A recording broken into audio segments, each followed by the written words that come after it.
Excuse me, are you Sierra? The voice was small, confident, and completely unexpected. Sierra Brooks looked up from her phone, her polite smile already forming until she realized she wasn't looking at a waiter. She was looking at three identical little girls, no older than 5, standing at her table like they just walked off the set of a storybook. Blonde curls, matching red sweaters, wide, hopeful eyes. "We're here for our daddy," the second girl announced, as if that explained everything. "He's really sorry he's late. There was a work emergency. That's why he isn't here yet." Sierra blinked. Once. Twice. This wasn't how blind dates were supposed to go.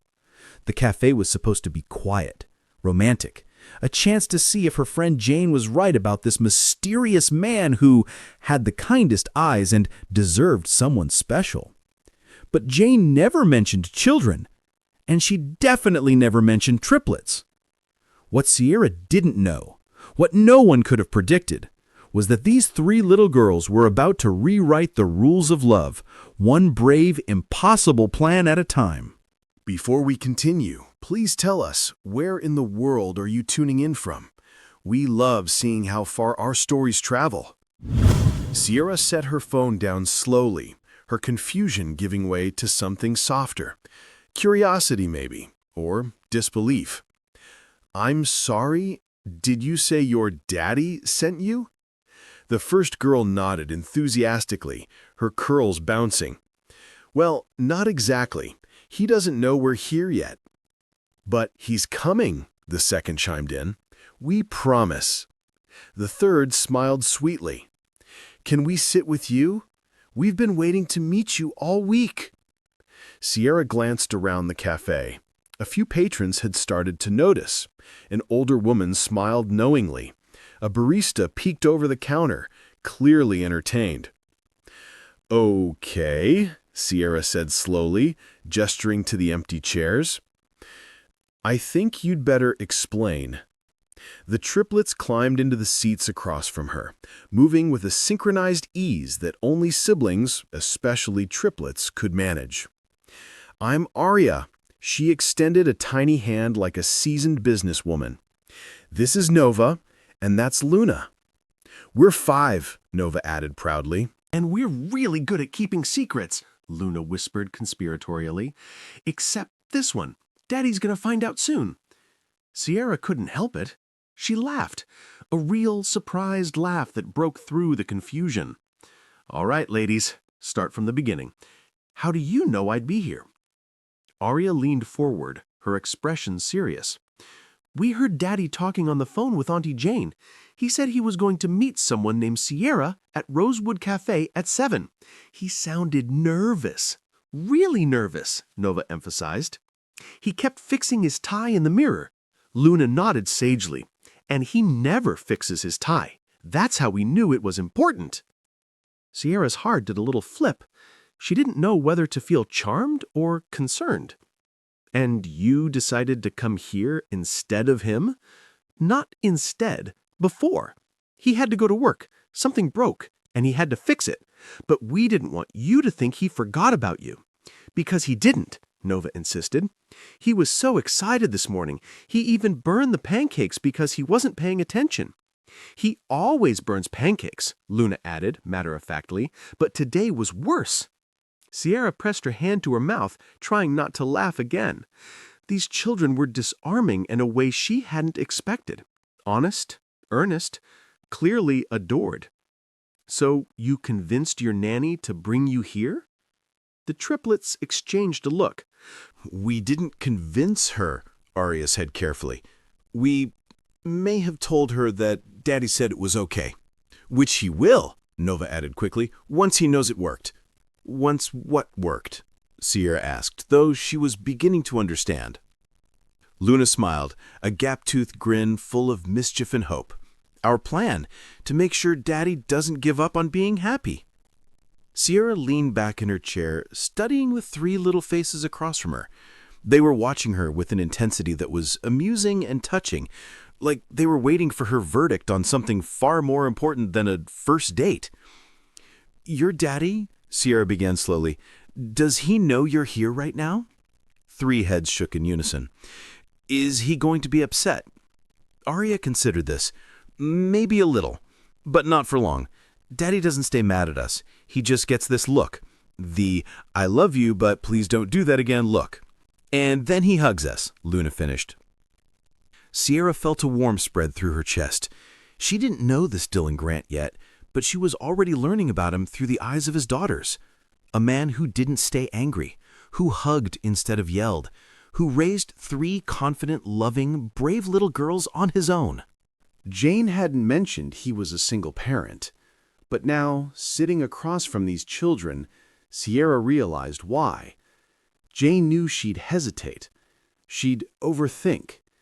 She'd built walls around her heart after her engagement fell apart, and the last thing she thought she wanted was to step into someone else's complicated life. But walls, she was learning, had a hard time standing up to 5-year-olds with curls and matching sweaters. "Can I ask you something?" Sierra said gently. "Anything," Arya said. "Why is this so important to you? Why go through all this trouble?" The triplets went quiet. It was Nova who spoke first, her voice softer now. "Because Daddy's been sad for a really long time. He doesn't think we notice, but we do." Arya's eyes shimmered slightly.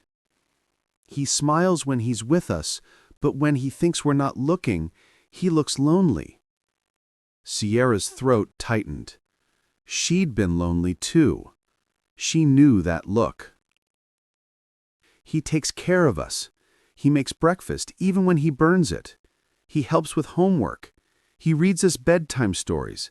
He's the best daddy in the whole world." "But he never does anything for himself," Luna said quietly. "Grandma says he's scared." "Scared of what?" Sierra asked, though she thought she knew the answer. "Of getting hurt again," whispered Arya. Sierra closed her eyes briefly. There it was, the missing piece. Your mom? She said carefully, not wanting to overstep. Is she... She's an actress, Arya said simply. She's really famous now. We see her on TV sometimes. She had big dreams, Nova explained, her tone neither bitter nor sad, just factual, the way children accept truths they can't change. Daddy says she loved us, but she loved acting more. And that's okay. People are allowed to choose. Sierra's heart broke and mended in the same breath. These children had been abandoned by their mother, and yet they spoke without resentment. They'd learned grace from their father, even in the face of loss. Daddy says we're enough, Arya added, that he doesn't need anyone else, but we think he's wrong. He deserves someone who stays, Nova said firmly. Luna reached across the table and touched Sierra's hand, her small fingers warm. Auntie Jane says you're really nice and smart and kind. She says you'd be perfect. Sierra blinked back the sudden sting in her eyes. She hadn't expected any of this.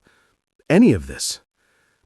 I don't know if I'm perfect, she said honestly, but I'd like to meet your daddy. The real way, when he's ready. He's ready, all three said at once. He just doesn't know it yet, Arya added with a knowing smile. 20 minutes later, the triplets had ordered hot chocolate, Sierra's treat, and were busy telling her stories. One time, Daddy tried to braid our hair for school, Nova giggled. It looked like a bird's nest. 3 birds' nests, Luna corrected, and they all dissolved into laughter. Sierra found herself laughing too, the sound easy and unguarded. She hadn't felt this light in months, maybe years. What about you? Arya asked, suddenly tilting her head. Do you have kids? The question landed softly, but it still stung. No, Sierra said, her smile dimming a fraction. I don't. Do you want them? Nova asked, her curiosity innocent. Sierra hesitated. This wasn't first date conversation. This wasn't even second or third date conversation. But these weren't ordinary circumstances, and these weren't ordinary children. I did, she admitted quietly. I always thought I would. But sometimes life doesn't work out the way we plan. Why not? Luna asked. Sierra took a breath. I was engaged once. We were going to get married, start a family, but he changed his mind. And then I found out that having kids might be difficult for me. The doctor said it's not impossible, but it's not likely either. The triplets absorbed this with the solemnity of much older souls. That's sad, Arias said softly. Yeah, Sierra agreed. It was. But I've made peace with it. Mostly. Nova reached out and patted her hand. Maybe you don't need to have kids. Maybe you just need to find some. Like us, Luna added hopefully. Sierra's breath caught. Before Sierra could respond, before she could even process the enormity of what these three little girls were offering, the door to the cafe swung open. A man stood in the doorway, breathless and wild-eyed, his tie askew and his short brown hair slightly disheveled. His gaze swept the room, landing on the table in the corner, on three blonde heads bent over hot chocolate, and on the woman sitting across from them, her expression somewhere between shocked and enchanted. "Oh no," Arya whispered. "He's here," Nova breathed. Luna grinned. "Mission accomplished." Dylan Grant had experienced many kinds of panic in his 33 years. The panic of hearing three newborns crying at once. The panic of realizing his wife had walked out the door and wasn't coming back. The panic of a work deadline, a sick child, a lost shoe 5 minutes before school. But this was a new level entirely. He'd been in the middle of a crisis at the firm, a server failure that threatened to wipe out a week's worth of data, when his phone buzzed. Once, twice, 7 times. The nanny's messages had grown progressively more frantic. "Mr. Grant, the girls are insisting I take them somewhere." "They said you approved it." "Mr. Grant, we're at Rosewood Cafe. I think you should come." His heart had dropped into his stomach. Rosewood Cafe. The place where he was supposed to meet Sierra, the date he had already missed because of work. He'd sprinted out of the office, ignoring his assistant's protests, and driven faster than he should have. And now here he was, standing in the doorway, staring at the most mortifying and inexplicably beautiful scene he'd ever witnessed. His daughters, his 3 mischievous, brilliant, impossible daughters, sitting with the woman he was supposed to impress, looking for all the world like they belonged there. And Sierra, because it had to be Sierra, even though he'd only seen one photo, was smiling. Not the polite, strained smile of someone trapped in an awkward situation. A real smile, warm and genuine and slightly amused. "Hi, Daddy," Luna called out, waving. The entire cafe turned to look at him. Dylan forced his legs to move, crossing the space in what felt like slow motion. When he reached the table, he didn't know whether to apologize first or collapse from embarrassment. "I am so sorry. I had no idea they were coming here. I was at work and there was an emergency and—" Sierra held up a hand, her eyes twinkling. "You must be the man who stood me up." Dylan winced. "Not intentionally. I swear, I was going to call, but everything happened so fast and—" "Daddy," Arya interrupted gently, "she's not mad." "We explained everything," Nova added. "And she likes us," Luna said proudly. Dylan looked at Sierra, his expressions somewhere between hopeful and horrified. "I really am sorry. This is not how I wanted this to go." Sierra's smile softened. "How did you want it to go?" "I don't know," Dylan admitted, running a hand through his hair. "Less chaotic. More normal." "Normal is overrated," Sierra said, and there was something in her voice, a hint of shared understanding, of someone who'd also learned that life rarely went according to plan. "Besides, your daughters are excellent company. They've been telling me all about you." "Oh no," Dylan muttered. "Don't worry," Sierra laughed. Mostly good things, except for the pancakes. The triplets giggled. Dylan closed his eyes briefly, then opened them to find Sierra still smiling at him. Not with pity, not with judgment, just warmth. "Would you like to sit?" she offered. "I should probably take them home," though he didn't sound convinced. "Or," Ariana said quickly, "Sierra could come have dinner with us. That way you still get your date," Nova reasoned. "And we get to help," Luna finished. "Girls," Dylan said, his tone gentle but firm, "Sierra probably has plans. We can't just—" "I don't," Sierra interrupted. "Have plans, I mean." Dylan stared at her. "I came here to meet someone," she continued, her gaze holding his. "And technically I did. 4 someones, actually. So if the invitation still stands, I'd love to come to dinner." The triplets erupted in cheers. Dylan's breath caught. For the first time in 3 years, the weight pressing against his ribs didn't feel quite so heavy. "Okay," he said softly. "Okay, let's go home." Dylan's house was exactly what Sierra expected and nothing like she imagined. It was cozy without being cluttered, lived in without being messy. The walls were covered with children's artwork, crayon drawings of flowers and rainbows and stick figure families. The fridge held a calendar covered in colorful magnets and reminders: dance class, Luna's dentist, parent-teacher conference, date with Sierra. Sierra blushed when she spotted it, her name written in Dylan's careful handwriting, tucked between the ordinary rhythms of their life. He'd made space for her there, among the doctor's appointments and school pickups, like she was already woven into the fabric of their days. The thought made her chest feel too full and too light all at once. It was a home built by a single father, doing his best. And that best, Sierra realized, was pretty extraordinary. "Welcome to our castle," Arya announced, spreading her arms dramatically. "It's not actually a castle," Nova clarified, "but we pretend." "Every house is a castle if you love the people in it," Luna said wisely. Dylan shot Sierra an apologetic look. "They've been reading a lot of fairy tales." "I love fairy tales," Sierra said, and meant it. The girls dragged her on a tour while Dylan disappeared into the kitchen. They showed her their room, 3 beds arranged in a U shape, each with different colored blankets. They showed her their art corner, their toy chest, the bookshelf overflowing with stories. And they showed her pictures. "That's us when we were babies," Arya pointed to a frame on the hallway wall. "Daddy says we were very loud. And very small." In the photo, a younger Dylan held 3 tiny bundles, his expression a mixture of terror and overwhelming love. There were other pictures too. Dylan and the girls at the park, at the beach, birthday parties, Halloween costumes. But there was one person conspicuously absent from every frame. "Your mom," Sierra said carefully.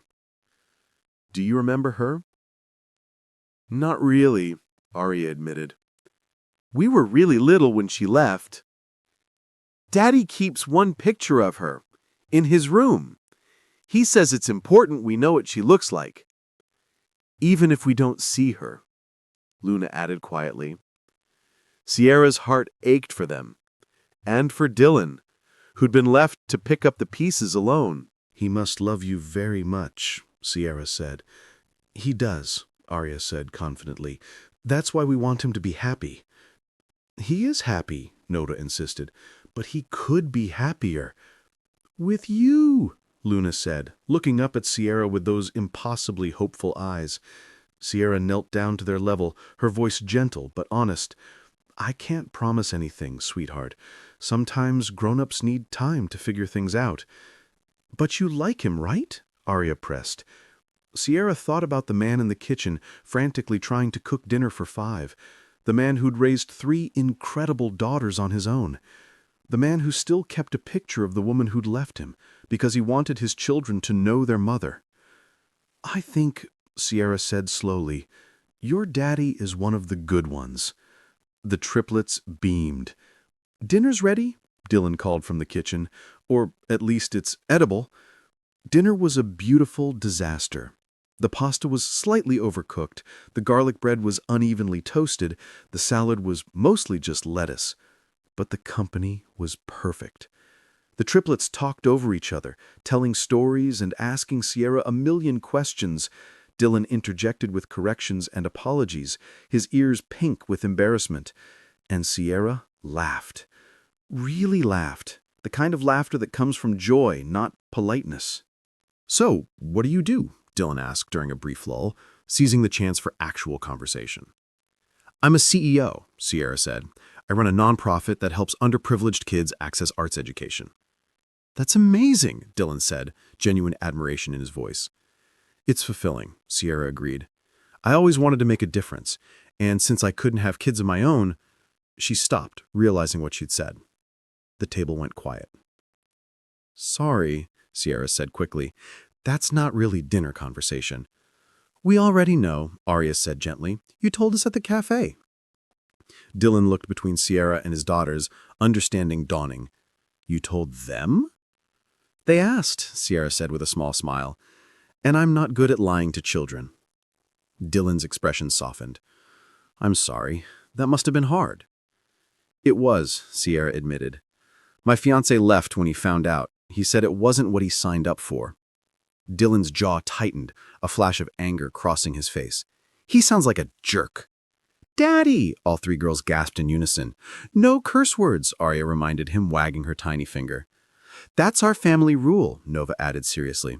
"Even when people deserve it," Luna chimed in, though she nodded in agreement with her father's sentiment.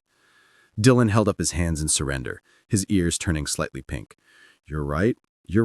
I'm sorry, girls." Sierra's heart swelled watching the exchange. These little girls holding their father accountable with such innocent conviction, and Dylan accepting the correction with grace and a sheepish smile. "It's okay," Sierra said, her voice soft with emotion. "And they're right. But between us adults, he kinda was." Dylan gave her a knowing look that said, "I'm glad you see it too." "He taught me something important, though," Sierra said, her gaze moving around the table. "What?" Luna asked, leaning forward with curiosity. "That family isn't just about biology," Sierra said, looking at each face around the table. "It's about love, and showing up, and choosing each other every day." She looked at Dylan, and something passed between them, an understanding, a recognition of shared wounds that had started to heal. "Yeah," Dylan said quietly, his voice thick with emotion. "It is." After dinner, the girls insisted on showing Sierra their bedtime routine. Dylan tried to protest. She doesn't need to see the chaos. But Sierra waved him off. She watched as Dylan read them a story, his voice doing different characters, making them giggle. She watched as he kissed each forehead, tucking blankets with practiced ease.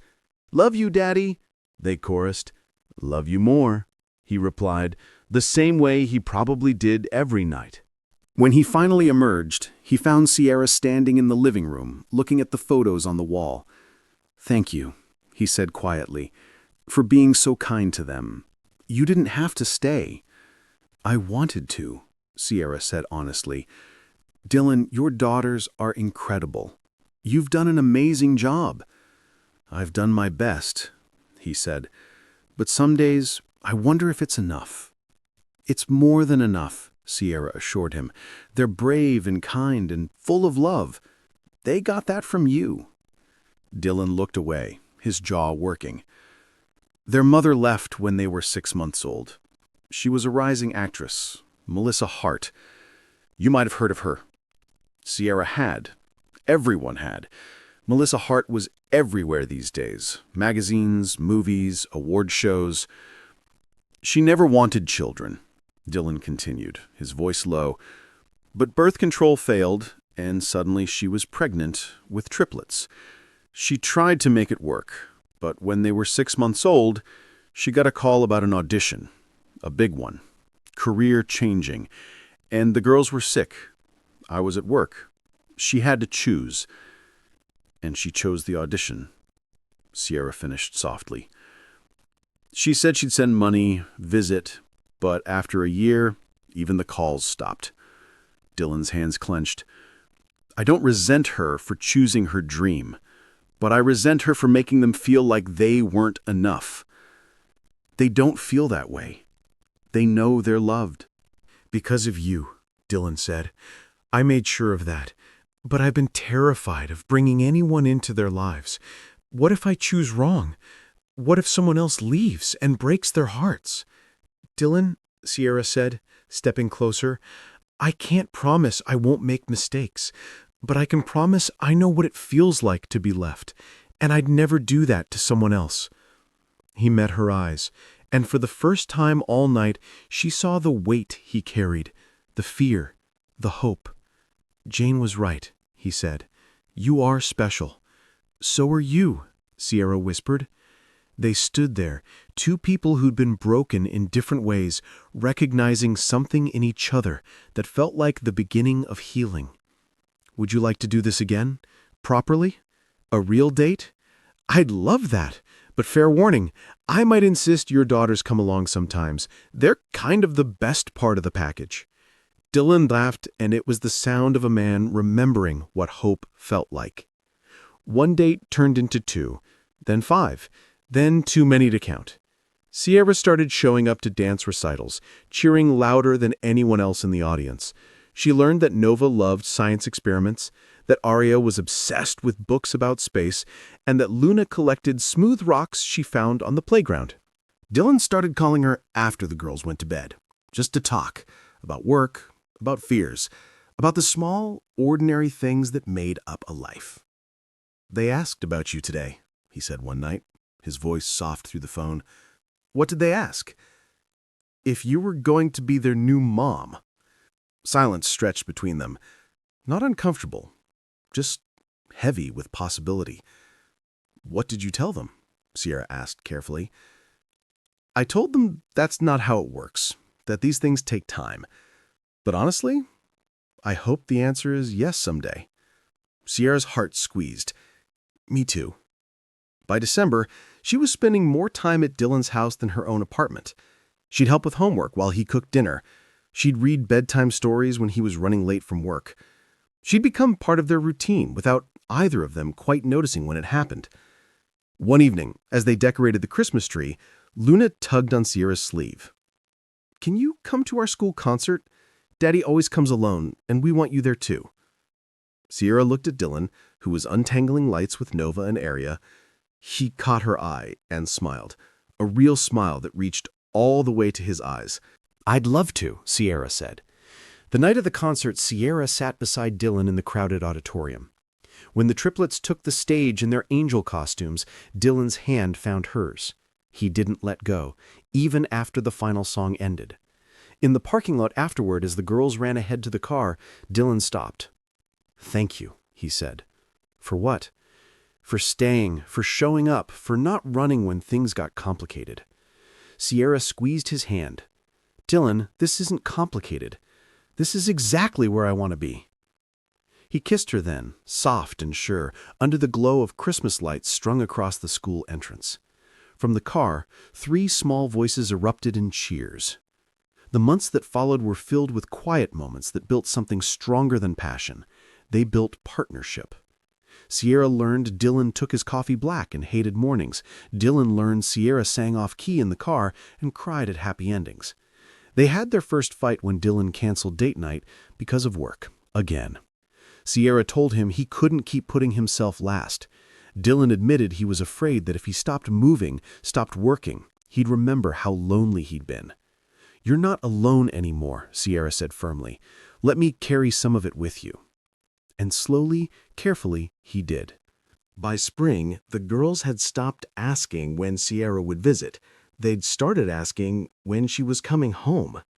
And one evening, as Sierra helped Luna with her math homework, while Dylan made dinner and Arya and Nova argued over what movie to watch, she realized something.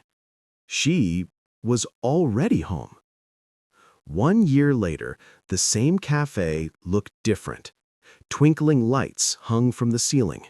Mistletoe dangled over doorways. The smell of cinnamon and pine filled the air. Sierra walked in, her heart already racing. Jane had texted her to meet at Rosewood at 7, claiming it was important. She'd been cryptic, refusing to elaborate. But when Sierra pushed through the door, she understood. Dylan stood near their old table, dressed in a suit, his hands fidgeting nervously. And beside him, 3 little girls in matching red dresses, holding a sign.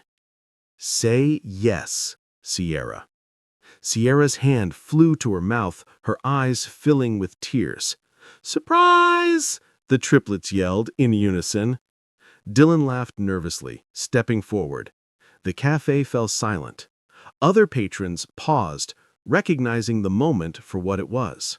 "Sierra," Dylan began, his voice steady despite the emotion in his eyes. "A year ago, I was terrified. Terrified of trying again, of failing again, of letting someone in who might leave. But Daddy didn't fail," Arya whispered loudly. "Shh, Nova," hissed. Sierra laughed through her tears. Dylan dropped to one knee, pulling a small velvet box from his pocket. "You didn't just accept me. You accepted all of us. You showed up to dance recitals and bedtime stories. You held me when I doubted myself. You became the person I didn't know I needed. And we love you," Luna added. "So much," Arya agreed. So much," Nova emphasized. Dylan opened the box, revealing a simple, elegant ring. "Sierra Brooks, will you marry me? Will you let us be your family?" The cafe held its breath. Sierra looked at Dylan, the man who taught her that broken hearts could still love.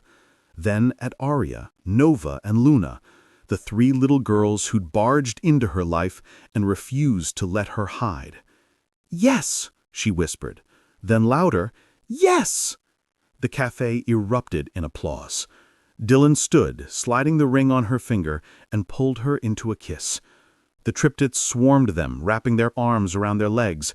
"We're getting married!" Arya shouted. "We're gonna be a real family!" Nova squealed. "I told you the plan would work," Luna said smugly. Outside, snow began to fall, soft and steady, blanketing the world in quiet promise. Sierra pulled back from Dylan, her forehead resting against his. "I can't have biological children," she reminded him softly. "I know," Dylan said, gesturing to the 3 little girls beaming up at them. "But you already have these 3, and they already have you." Arya tugged on Sierra's dress. "Can we call you Mom now?" Sierra's breath hitched. She knelt down, gathering all 3 girls into her arms. "If you want to," she whispered.